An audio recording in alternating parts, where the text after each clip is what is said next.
এসো গল্প শুনি বাই প্রকৃতিলীনা চ্যানেলে আপনাদের স্বাগত। যারা গল্প শুনতে ভালোবাসেন তারা আমাদের চ্যানেলে চলে আসতে পারেন। এখানে আমরা নিত্য নতুন গল্প শোনানোর চেষ্টা করব আপনাদেরকে। আর যদি আমাদের গল্প আপনাদের ভালো লাগে তাহলে চ্যানেলটিকে সাবস্ক্রাইব করে বেল আইকনটিকে প্রেস করে রাখবেন।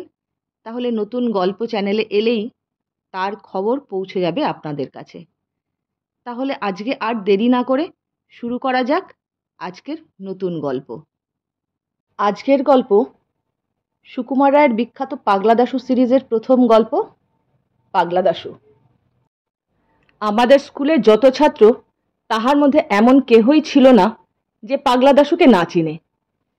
যে লোক আর কাহাকেও না জানে সেও সকলের আগে পাগলা দাশুকে চিনিয়া লয়।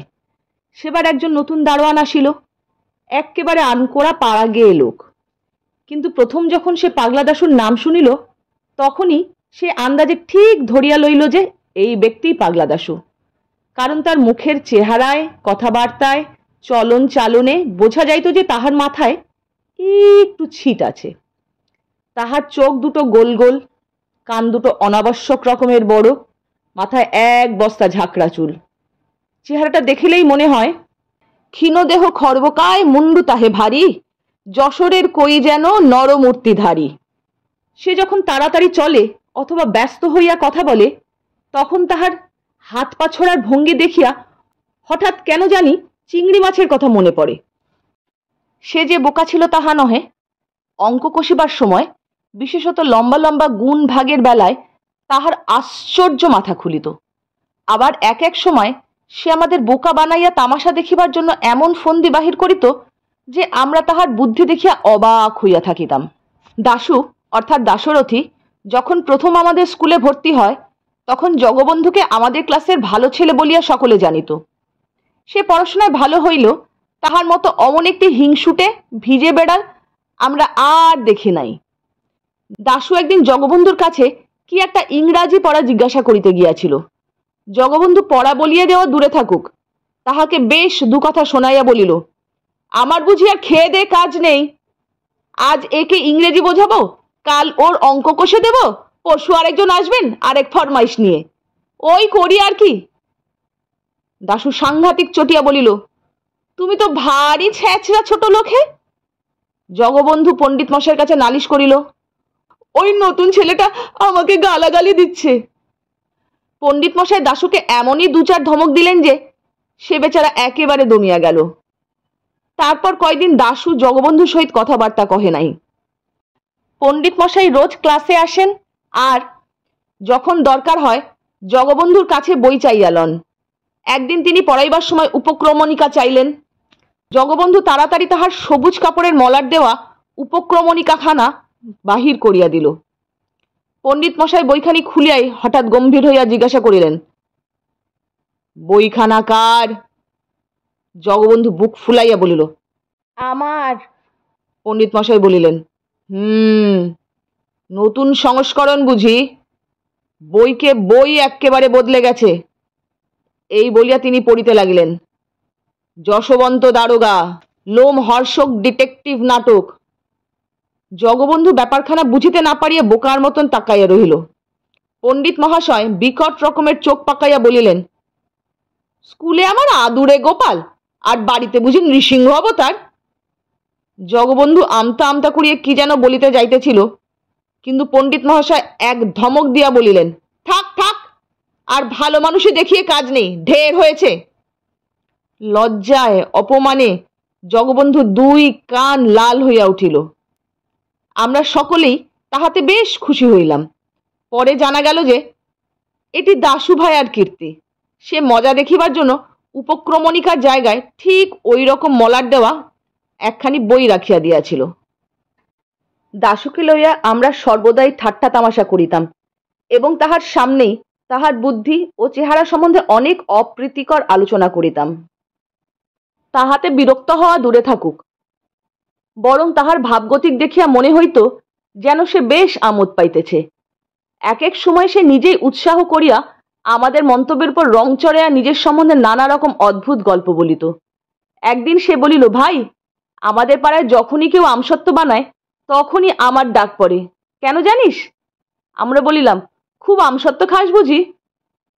সে বলিল, আরে তা নয়, যখন আমসত্ত্ব শুকোতে দেয় আমি সেইখানে ছাদের ওপর বার দুয়েক এই চেহারাখানা দেখিয়ে আসি, তাতেই পাড়ার ত্রিসীমানার মধ্যে যত কাক সব ত্রাহি ত্রাহি করে ছুটে পালায়, কাজেই আর আমসত্ত্ব পাহারা দিতে হয় না।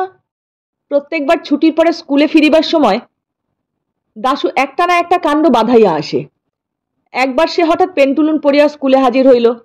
ঢলঢলে পায়জামার মতো পেন্টুলুন আর তাকিয়ার খোলের মতো কোট পরিয়া তাহাকে যে কিরূপ কিম্ভূত দেখাইতেছিল তাহা সে নিজেই বুঝিতেছিল, এবং সেটা তাহার কাছে ভারী একটা আমোদের ব্যাপার বলিয়া বোধ হইতেছিল। আমরা জিজ্ঞাসা করিলাম, পেন্টেলুন পড়েছিস কেন? দাশু একগাল হাসিয়া বলিল, ভালো করে ইংরেজি শিখব বলে। আরেকবার সে খামোখা ন্যাড়া মাথায় একটা পট্টি বাঁধিয়া ক্লাসে আসিতে আরম্ভ করিল, এবং আমরা সকলে তাহা লইয়া ঠাট্টা তামাশা করায় যার পর নাই খুশি হইয়া উঠিল। দাশু আদপেই গান গাহিতে পারে না, তাহার যে তাল জ্ঞান বা সুরগান একেবারেই নেই একথা সে বেশ জানে। তবুও সেবার ইন্সপেক্টর সাহেব যখন স্কুল দেখিতে আসেন তখন আমাদের খুশি করিবার জন্য সে চিৎকার করিয়া গান শুনাইয়াছিল। আমরা কেহ ওরূপ করিলে সেদিন রীতিমতো শাস্তি পাইতাম, কিন্তু দাশু পাগলা বলিয়া কেহ তাহাকে কিছু বলিল না। ছুটির পর দাশু নতুন কি পাগলামি করে তাহা দেখিবার জন্য আমরা ব্যস্ত হইয়া স্কুলে আসিতাম, কিন্তু যেবার সে অদ্ভুত এক বাক্স বগলে লইয়া ক্লাসে হাজির হইল তখন আমরা বাস্তবিকই আশ্চর্য হইয়াছিলাম। আমাদের মাস্টার মহাশয় জিজ্ঞাসা করিলেন, কি হে দাশু, ও বাক্সের মধ্যে কি এনেছ? দাশু বলিল, আজ্ঞে আমার জিনিসপত্র। জিনিসপত্রটা কিরূপ হইতে পারে এই লইয়া আমাদের মধ্যে বেশ একটু তর্ক হইয়া গেল। দাশুর সঙ্গে খাতা, বই, পেন্সিল, ছুরি সবই তো আছে, তবে আবার জিনিসপত্র কি রে বাপু?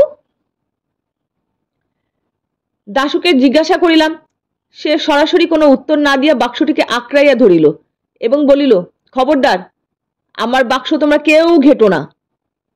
তাহার পর চাবি দিয়া বাক্সটাকে একটুখানি ফাঁক করিয়া সে তাহার ভিতরে চাহিয়া কি যেন দেখিয়া লইল এবং ঠিক আছে বলিয়া গম্ভীরভাবে মাথা নাড়িয়া বিড়বিড় করিয়া হিসাব করিতে লাগিল। আমি একটুখানি দেখিবার জন্য উকি মারিতে গিয়াছিলাম, অমনি পাগলা মহাব্যস্ত হইয়া তাড়াতাড়ি চাবি ঘুরাইয়া বাক্স বন্ধ করিয়া ফেলিল। ক্রমে আমাদের মধ্যে তুমুল আলোচনা আরম্ভ হইল। কেহ বলিল, ওটা ওর টিফিনের বাক্স, ওর মধ্যে খাবার আছে, কিন্তু একদিনও টিফিনের সময় তাহাকে বাক্স খুলিয়া কিছু খাইতে দেখিলাম না। কেহ বলিল, ওটা বোধহয় ওর মানি ব্যাগ, ওর মধ্যেও টাকা পয়সা আছে, তাই ও সর্বদা কাছে কাছে রাখতে চায়।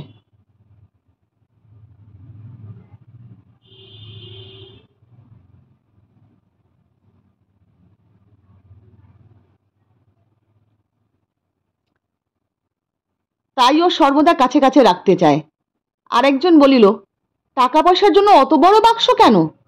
ও কি স্কুলে মহাজনী কারবার খুলবে নাকি?